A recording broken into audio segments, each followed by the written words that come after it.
Hello student. आज हम BA first year student geography के पेपर फर्स्ट भौतिक भूगोल के एक टॉपिक का अध्ययन करेंगे।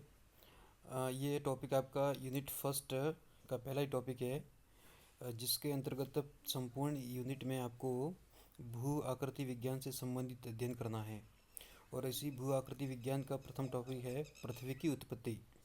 कि वास्तव में वर्तमान में जिस ग्रह पर हम निवासरत हैं, इसकी प्रारंभिक उत्पत्ति संबंधी कौन कौन सी व्याख्याएं प्रदान की गई है। तो ये आपका पेपर फर्स्ट का फर्स्ट टॉपिक रहेगा। देखिए, पृथ्वी की उत्पत्ति एवं आयु के संबंध में समय समय पर विभिन्न विद्वानों ने अपने विचार प्रस्तुत किए हैं।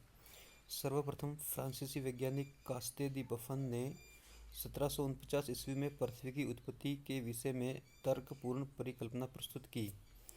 आपसे पूछा जा सकता है कि वास्तव में पृथ्वी की उत्पत्ति से संबंधित प्रारंभिक व्याख्या कौन से वैज्ञानिक ने दी। तो ये रहेगा, फ्रांस का वैज्ञानिक था कास्ते दी बफन 1749 में।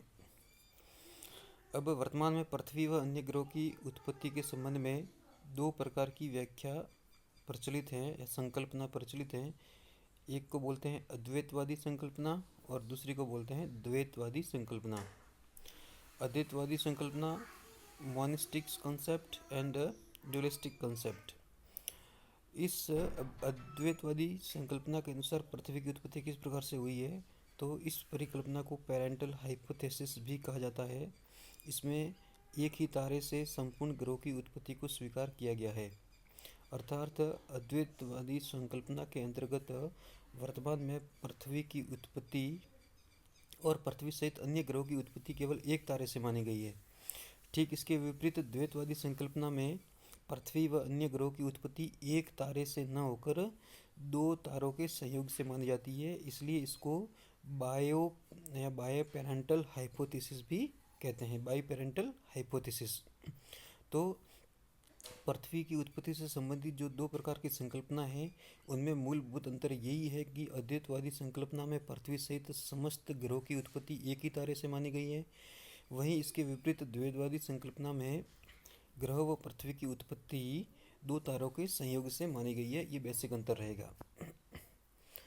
अद्वैतवादी संकल्पना, अब देखिए इसमें कौन कौन सी है। तो अद्वैतवादी संकल्पनाओं में निम्नलिखित संकल्पनाएं प्रस्तुत हैं। एक प्रमुख है कांट की वायव्य राशि संकल्पना, लाप्लास की निहारिका संकल्पना नेबुलर हाइपोथेसिस ऑफ लाप्लास, और एक उल्का पिंड परिकल्पना, ये लॉकियर ने 1919 में दी थी। ये तीन प्रमुख अद्वैतवादी संकल्पना हैं और इनके अनुसार पृथ्वी सहित सौरमंडल के ग्रहों की उत्पत्ति एक तारे से ही मानी गई है। अब बात करते हैं शॉर्ट में कांट की वायव्य राशि संकल्पना क्या है। तो जर्मन दार्शनिक कांट ने 1755 ईस्वी में न्यूटन के गुरुत्वाकर्षण नियमों पर आधारित वायव्य राशि परिकल्पना का प्रतिपादन किया। इसके अनुसार एक तप्त एवं गतिशील निहारिका से कई गोल छल्ले अलग हुए, जिनके शीतलन से सौर मंडल के विभिन्न ग्रहों का निर्माण हुआ। किंतु इस सिद्धांत में कांट ने गणित के गलत नियमों का प्रयोग किया, क्योंकि यह सिद्धांत कोणीय संवेगीय संरक्षण के नियम का पालन नहीं करता। तो कांट की वायव्य राशि संकल्पना ही बताती है कि वास्तव में वर्तमान में जिन ग्रहों की उत्पत्ति हुई है, वो प्रारंभ में तप्त और गतिशील निहारिका से कई अलग अलग गोल छल्ले अलग हुए, और वो छल्ले धीरे धीरे शीतल होते गए, ठंडे होते गए, ठोस होते गए, और उन ठोस भाग से वर्तमान के ग्रहों की उत्पत्ति मानी गई है। अब लाप्लास की निहारिका परिकल्पना, फ्रांसीसी वैज्ञानिक लाप्लास ने 1796 ईस्वी में बताया कि एक विशाल तप्त निहारिका से पहले एक ही छल्ला बाहर निकला, जो कई छल्लों में विभाजित हो गया तथा ये छल्ले अपने पितृ छल्ले के चारों ओर एक दिशा में घूमने लगे। बाद में इन्हीं के शीतलन से ग्रहों का निर्माण हुआ, जिनमें पृथ्वी भी शामिल है। परंतु इस परिकल्पना के अनुसार सभी ग्रहों के उपग्रहों को एक ही दिशा में घूमना चाहिए, लेकिन शनि व बृहस्पति के उपग्रह विपरीत दिशा में भ्रमण करते हैं। जिस प्रकार से वायव्य परिकल्पना में कांट ने 9 छल्ले अलग अलग बताए थे, तो लाप्लास ने क्या किया, एक प्रमुख विशाल तप्त निहारिका से एक छल्ला बाहर किया और उस बाहर हुए छल्ले से वापस 9 छल्ले अलग अलग हुए। तो ये इनमें मूलभूत अंतर है। अब द्वैतवादी संकल्पना, इस विचारधारा के अनुसार ग्रहों की उत्पत्ति दो तारों के संयोग से मानी जाती है, इसलिए इसको बाई पेरेंटल हाइपोथेसिस भी कहते हैं। और इससे संबंधित सिद्धांत निम्नलिखित हैं। एक तो ग्रहाणु परिकल्पना है, ज्वारीय परिकल्पना है, द्वैतारक परिकल्पना है, अंतरतारक धूल परिकल्पना है और नवतारा परिकल्पना है। ये 5 प्रमुख सिद्धांत द्वैतवादी संकल्पना के अंतर्गत माने जाते हैं और ये बताते हैं कि वास्तव में पृथ्वी सहित वर्तमान सौर मंडल की उत्पत्ति एक तारे से न होकर एक से अधिक तारों के संयोग से हुई है। अब देखिए ये द्वैतारक संकल्पना किस प्रकार से, जैसे सूर्य बताया हुआ है यहाँ पे, उसका एक साथी तारा है जो सूर्य के कक्ष में चारों तरफ परिक्रमा कर रहा है और इस साथी तारे के पास कोई अन्य एक तारा आता हुआ दिखाई दे रहा है, जिसके कारण निकट आता इस तारे के गुरुत्वाकर्षण बल के कारण जो सूर्य का साथी तारा है उस साथी तारे में ज्वार उत्पन्न होता है और ये भाग कालांतर में इससे अलग हो जाता है और इससे अलग अलग छोटे छोटे भाग बन जाते हैं, जिससे पृथ्वी सहित अन्य ग्रहों की उत्पत्ति होती है। तो ये द्वैतारक संकल्पना में आप समझ सकते हैं कि यहाँ देखिए 1, 2 और 3 सूर्य सहित कुल 3 तारे हैं, यानी एक से अधिक तारों के संयोग से वर्तमान के ग्रहों की उत्पत्ति मानी गई है। अब ग्रहाणु परिकल्पना की बात करते हैं। इस सिद्धांत का प्रतिपादन चैम्बरलिन एवं मोल्टन ने 1905 ईस्वी में किया था।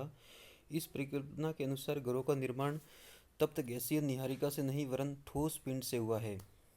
इस सिद्धांत के अनुसार जब सूर्य के पास कोई अन्य विशाल तारा पहुंचा तो उसकी आकर्षण शक्ति के कारण सूर्य के धरातल से असंख्य कण अलग हो गए। यही कण आपस में मिलकर ग्रहों के निर्माण का कारण बने। तो ग्रहाणु परिकल्पना जो चैम्बरलिन और मोल्टन महोदय ने दी, ये क्या बताती है कि तप्त गैसीय निहारिका से नहीं होकर एक ठोस पिंड से, यानी ठोस पिंड से सूर्य के पास से कोई विशाल तारा आया तो उसकी आकर्षण शक्ति के कारण सूर्य के धरातल से असंख्य ग्रहाणु यानी छोटे छोटे कण अलग हो गए और वही कण आपस में मिलकर फिर ठोस ग्रहों के रूप में बन गए। ज्वारीय परिकल्पना, टाइडल हाइपोथेसिस, इस परिकल्पना का प्रतिपादन जेम्स जीन्स ने 1919 में किया था।